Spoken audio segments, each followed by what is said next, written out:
كبيره واعضاء متسجلين في هذا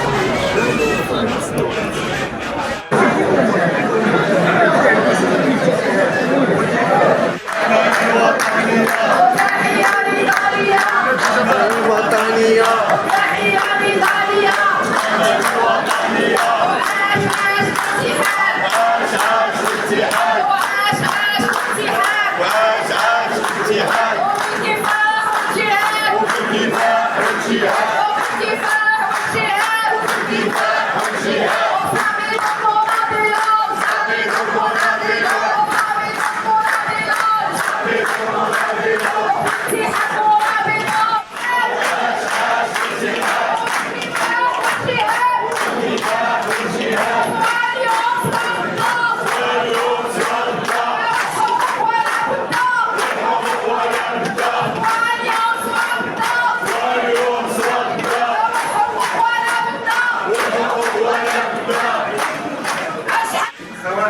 إخواني، أريد في البداية باش نشكركم على هذا الحضور المكتف للمناضلين والمناضلات من جهة مدينة الدار البيضاء. وقد أراد رفاقي في قيادة الاتحاد الوطني للشغل باش ننظموا هذا اللقاء التواصلي، هذا اللقاء الاحتفالي، وأقولها الاحتفالي، لأن ما حققه الاتحاد الوطني للشغل بكبيرة أمام المقر المركزي للصندوق الوطني للضمان الاجتماعي يوم الجمعة الفارط، بالتزامن مع انعقاد المجلس الإداري ديال لاسانسيس. لا، لأن الباترون ديال كرب العمل كان يمارس ما نسميه بالتهريب الاجتماعي، ما كيصرحش به، وبالتالي ملي كتوصل للستين عام وكتبغي تمشي تاخذ لابروفيل ديالك كيقولوا لك عندك 0 درهم، ما عندكوش، لان ما وصلتيش ل 3240 يوم.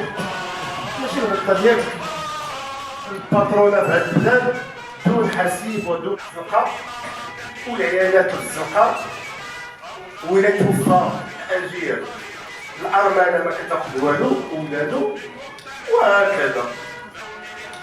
الحكامه ديال المدخرات ديال الاجراء، وهادو هما المعايير الدوليه، خصها تبني المنخرطين ديال الضمان الاجتماعي، دور للسكن، خاصها تبني لهم لي روتريتي لي ميزون دو روتريت باش يمشيو يدوز، خاصها تبني قرى سياحيه، هذا هو لان فلوسهم سون لي كوتيزاسيون ديالهم، سي لي بار دو سالاري. فنرى هذا السلوك ديال الابتداع والتطوير اللي نتوما الخدامه كيحطوا الفلوس، لان القانون كيقول سون اوبليغاتوار ديبوزي على سي بي جي. اش كدير بفلوسكم؟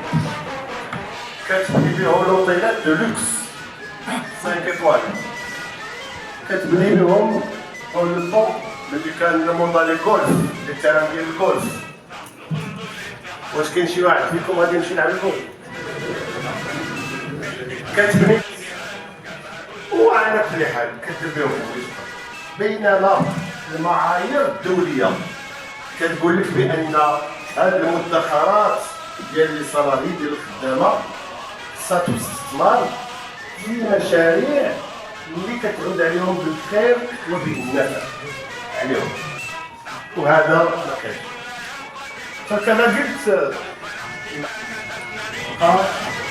رئيس الحكومه وتعهدوا الوزراء على حالهم، درتي رئيس الحكومه ثاني على كل حال ما دار والو. فجات هذه الحكومه نشر مشينا بمطالب واضحة ومحدودة.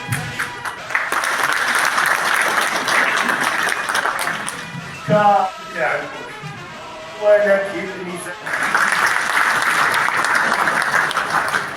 عامة معاشات التقاعد، وهذا الشرط الظالم لكي يحكم بدون عشرات بالآلاف الفقر والفقر. فهمتي؟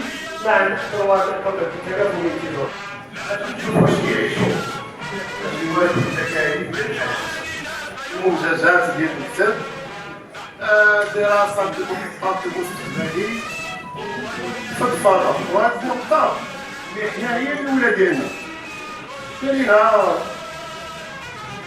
ودايرين غير مناقشات ولا التفكير في هذه النقطة. 18 شهر واحد ديال أولويات، وهو إلغاء هذا الشرط الظالم ديال 3240 ديال هادشي ما فيهش مستحقة. فاجيو تشوفوا الإخوان اللي كيتلاحوا الزنقة والأخوات بصفر درهم للريتي كيخدم فيهم شي واحد وتفرحوا بها بأننا نهار الجمعة الاتحاد المغربي ألغى ذلكم الشرط الظالم الإقصائي المجحف في حق الأجراء، وما بقاش هذا الإقصاء اللي كيتلاحوا الناس بالسلطة. ثم استطعنا الحصول وكيف انتزعنا هذا الحكم. إذا انعقد المجلس، حنا ما بقيناش ندوزو لهم الجلسة أو المجلس العادي قبل ما ينعقد المجلس الاستثنائي. وكانت هذه زيادة توعدنا كل مرة في التاريخ، وفي الأخير نحضروا كيتصلوا بنا وكانوا كيطرحوا لنا يناير 2024، في الآخر وصلنا 20 يناير 2023. اللي غادي نديرو فيها هي داك 6 شهور اللي من ماي 2022 حتى نوفمبر 2023. ثاني حاجه التسجيل كيغيدار الناس اللي كانوا كيوصلوا ل 2340 يوم كشرط، هذا كان واحد المبدا ديال الحد الادنى للمعاش اللي هو 1000 درهم اللي كيتناصر اساسا 1000 درهم. حنا المطلب ديالنا اللي كان واللي حطيناه قلنا نروح اتفاق ديال الحكومه، وهو نزلوا ذاك العدد الايام ديال 3240 طيب المكسب ديال الحد الادنى للمعاش يبقى فيه، ونداروا الاستيميلاسيون. نعطيكم ارقام باش تعرفوا الكلفه ديال هذا الامر. الا درنا الحد الادنى، احتفظنا بالحد الادنى للمعاش 1000 درهم في 1320 درهم، الصندوق على الكلفه ديال هذا الاجراء هذا غيكون 2 مليار ديال الدرهم سنويا. كلفه ثقيله على الصندوق. الى هما شنو جابوا لنا ودي غادي اللي يوصل عباد الله 3240 يوم عادي ياخذوا ديك 1000 درهم، ومن 1320 حتى 3240 يوم ياخذوا على حسب الايام. غتجي بان الحد الادنى هو 400 درهم. دونك الاقتراح اللي جابوا لنا الحكومه بعد ما ردوا علينا نهار الجمعه نمشيو معنا 400 درهم وغادي بقينا في المفاوضات. فعلا ما كانش سهل.